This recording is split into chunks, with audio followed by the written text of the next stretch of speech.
ମା' ପରେ ଯଦି କେହି ପଚାରନ୍ତି ଦ୍ୱିତୀୟ ରୂପ କିଏ, ତ ମୁଁ କହିବି ବଡ଼ ଭଉଣୀ। ଚିନ୍ତାର ଭାରସାମ୍ୟକୁ ନିଜ କାନ୍ଧେ ବୋହି ଆମ ପାଇଁ ଆଗକୁ ବଢ଼ିଥାଏ। ନିଜ ପେଟର ଭୋକ ଭୁଲି ଆମ ପେଟକୁ ଖାଇବା ବଢ଼ାଇଥାଏ। ଆଉ ନିଜ ସ୍ୱପ୍ନର ଜଳାଞ୍ଜଳି ଦେଇ ଆମ ସ୍ୱପ୍ନ ପୁରା କରିଥାଏ। ଯେମିତି ଦୁନିଆର ସବୁ ଭକ୍ତି ସେ ହିଁ କରେ, ଆଉ ଯାହାର ଡାକରେ ଭଗବାନ ବି ଓ କରିବାକୁ ପଛାନ୍ତି ନାହିଁ। କିନ୍ତୁ ସେଟା କେବଳ ଅନ୍ୟ ପାଇଁ ହିଁ ଲାଗୁ ହୋଇଥାଏ, ବୋଧେ ନିଜ ପାଇଁ ନୁହଁ।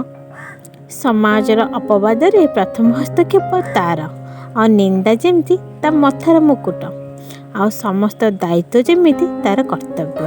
ହେଲେ ତଥାପି ବି ସେ ଚୁପ୍ ଆଉ ଅଭିମାନରେ ଥାଏ, କାରଣ ଏହି କଟାକ୍ଷର ଲେପ ଦେଉଥିବା ଲୋକମାନଙ୍କ ଉତ୍ତରରେ ସେ ନିଜ ଶବ୍ଦର ବା ଅପବ୍ୟୟ କାହିଁ କରିବ। କିନ୍ତୁ ସେ ନିଜର ଦାୟିତ୍ୱ ନିଭାଇବ। ଦାୟିତ୍ୱ ନିଭାଇବ।